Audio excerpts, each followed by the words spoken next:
Hello प्यारे बच्चों, स्वागत है आप सभी का आपके अपने YouTube चैनल में। तो इस वीडियो में हम कक्षा 10 विज्ञान और विज्ञान में हमारा चैप्टर 8 है, वो चल रहा है कार्बन और उसके यौगिक। इस चैप्टर का जो फर्स्ट पार्ट है वो हमने अच्छे से पढ़ लिया है। आपने अभी तक नहीं पढ़ा है तो लिंक आपको डिस्क्रिप्शन में मिल जाएगा, वहाँ जाकर आप जो फर्स्ट पार्ट है उसको भी अच्छे से पढ़ सकते हैं। और ये आपके नोट्स हैं तो इनको आप साथ साथ में लिख भी सकते हैं।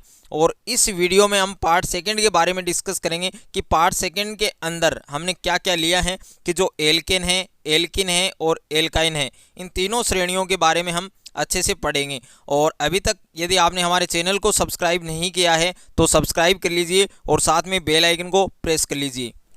अगर आपका मैथ, फिजिक्स, केमिस्ट्री और बायोलॉजी के किसी क्वेश्चन में डाउट है तो आपको उस क्वेश्चन का फोटो खींचकर उसको क्रॉप करके सेंड करना है। तुरंत वीडियो सॉल्यूशन के साथ आपको आपका आंसर मिल जाएगा।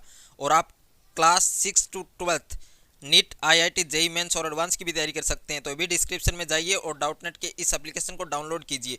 डाउट हो तो डाउटनेट करो। आप 8400 400 400 इस नंबर पर भी आप अपने क्वेश्चन का फोटो क्रॉप करके सेंड कर सकते हैं। वहां पर भी आपको आपके क्वेश्चन का आंसर वीडियो सॉल्यूशन के साथ मिल जाएगा।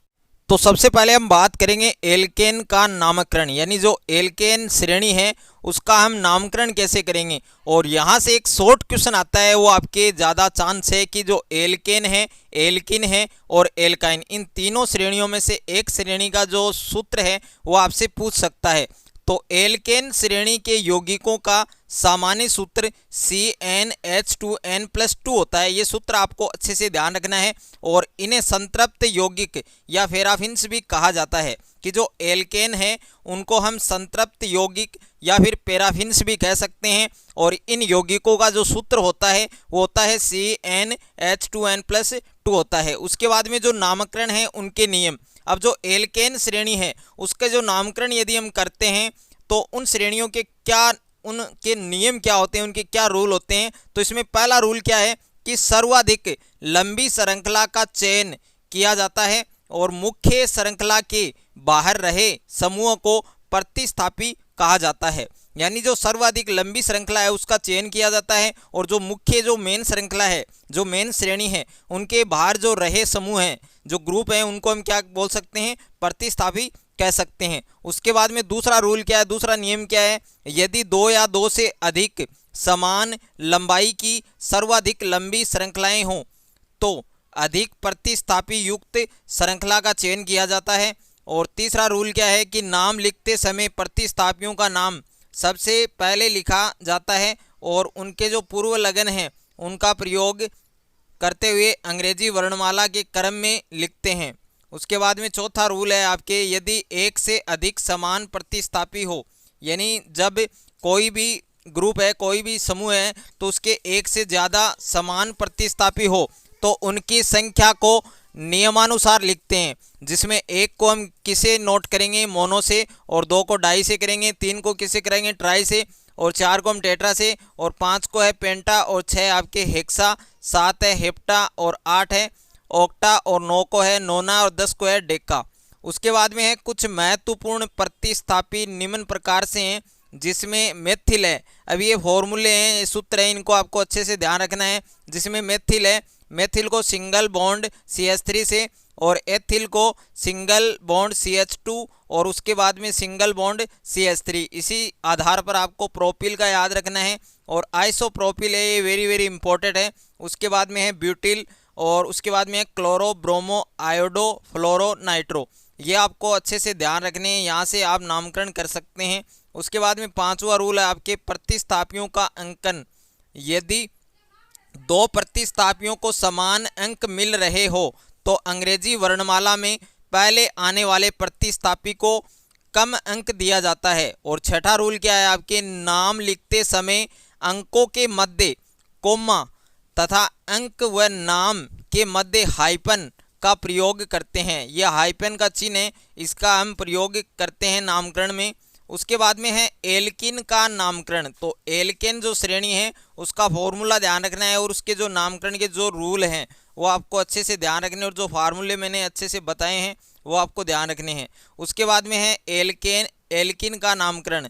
तो एल्किन के जो गुण हैं ये जो श्रेणी है इसके क्या क्या गुण होने चाहिए। तो सबसे पहले इस श्रेणी का जो सामान्य सूत्र है वो आपको अच्छे से ध्यान रखना है।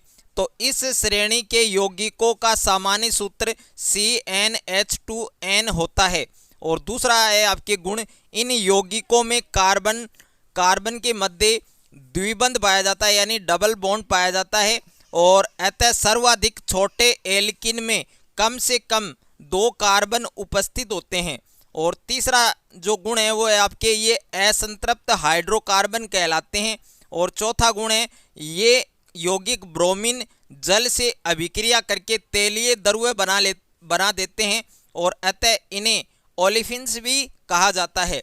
और जो एल्केन श्रेणी पढ़ी हमने उसको हम संतृप्त यौगिक या पैराफिन्स बोलते हैं, और इनको क्या बोलते हैं, असंतृप्त हाइड्रोकार्बन या फिर ओलिफिन्स बोलते हैं। और इस श्रेणी का अनुलग्न क्या होता है, इन होता है। उसके बाद में है नामकरण। ये जो नामकरण के नियम हैं, इनके जो रूल हैं वो क्या क्या होने चाहिए। तो पहला रूल क्या है कि जो कार्बन है, कार्बन की जो द्विबंध युक्त सबसे लंबी श्रृंखला है उसका चयन किया जाता है, यानी डबल बॉन्ड। और जो एल्केन है उसमें सिंगल बॉन्ड होता है, और इसे मुख्य श्रृंखला भी कहा जाता है।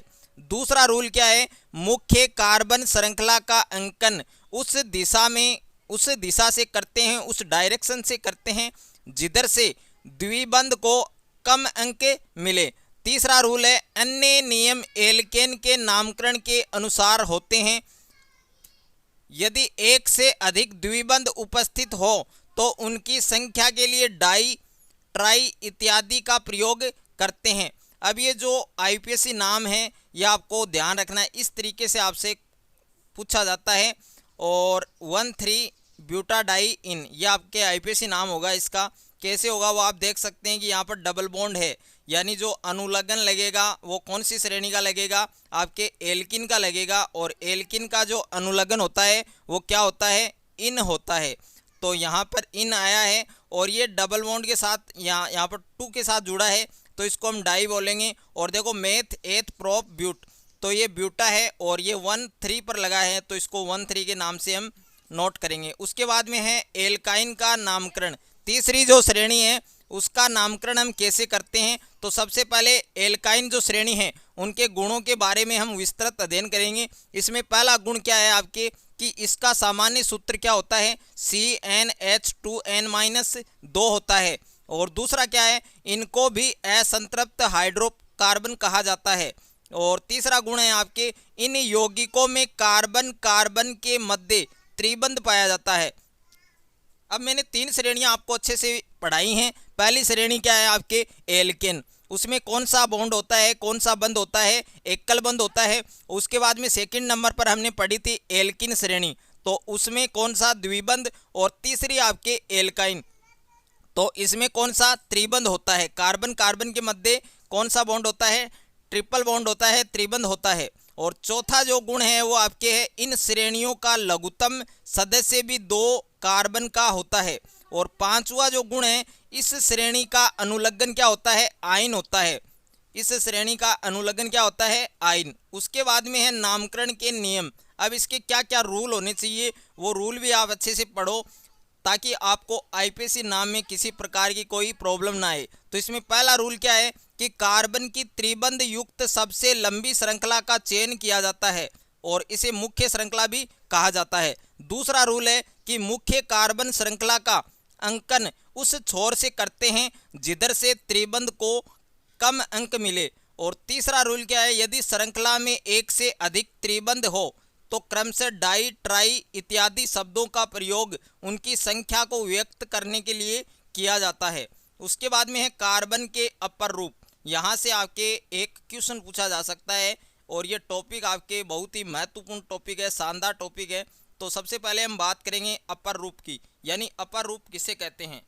तो सबसे पहले हम अपर रूप की जो परिभाषा है, जो डेफिनेशन है वो पढ़ेंगे। तो सबसे पहले इसकी डेफिनेशन आप अच्छे से पढ़ लीजिए कि किसी तत्व के वे भिन्न भिन्न रूप जिनके रासायनिक गुणधर्म एक समान होते हैं जबकि भौतिक गुणधर्म भिन्न भिन्न होते हैं, अलग अलग होते हैं, उनको क्या कहा जाता है, अपर रूप कहा जाता है। यानी कोई भी तत्व है और उसके जो अलग अलग रूप हैं उनके भिन्न भिन्न रूप हैं, जिनके जो रासायनिक गुणधर्म हैं वो एक समान होते हैं, लेकिन उनके जो भौतिक गुणधर्म हैं वो क्या होते हैं, अलग अलग होते हैं। उनको हम क्या कह सकते हैं, अपर रूप कह सकते हैं। उदाहरण आप देख सकते हैं कि प्रकृति में कार्बन तत्व अनेक विभिन्न भौतिक गुणों के साथ विविध रूपों में पाया जाता है। हीरा, ग्रेफाइट दोनों ही कार्बन के परमाणुओं से बने हैं। कार्बन के परमाणुओं के परस्पर आबंधन के तरीकों के आधार पर ही इनमें क्या होता है, डिफरेंस होता है, अंतर होता है।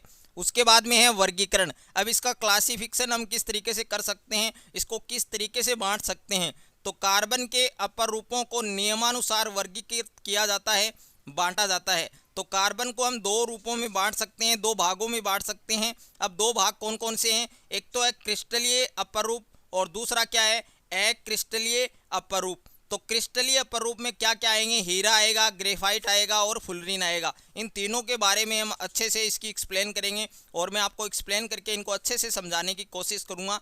दूसरा आपके अक्रिस्टलीय, जिसमें कोल है, कोक है, कास्ट चारकोल है और जंतु चारकोल है। ये सब आपके अक्रिस्टलीय अपर रूप के अंदर आते हैं। तो सबसे पहले हम बात करेंगे क्रिस्टलीय अपर रूपों के बारे में। यानी क्रिस्टलीय अपर रूप किसे कहते हैं, कि वह अपर रूप जिसमें कार्बन परमाणु एक निश्चित व्यवस्था में व्यवस्थित होकर एक निश्चित ज्यामिति जियोमेट्री से निश्चित बंद कोण का निर्माण करते हैं, उन्हें क्या कह सकते हैं, क्रिस्टलीय अपर रूप कह सकते हैं। और कार्बन के क्रिस्टलीय अपर रूप आपके हीरा होता है, ग्रेफाइट होता है और फुलरीन होता है। इन तीनों के बारे में हम विस्तृत अध्ययन करेंगे अगले पार्ट के अंदर, और आपको अच्छे से ये पार्ट भी पढ़ना है और नेक्स्ट पार्ट का भी आपको वेट करना है। और आपको वीडियो अच्छा लगे तो वीडियो को लाइक करें, दोस्तों के साथ शेयर करें। चैनल पर नए हैं तो चैनल को सब्सक्राइब कर लीजिए और साथ में बेल आइकन को भी प्रेस कर लीजिए। मिलते हैं नए वीडियो में, तब तक के लिए थैंक यू सो मच।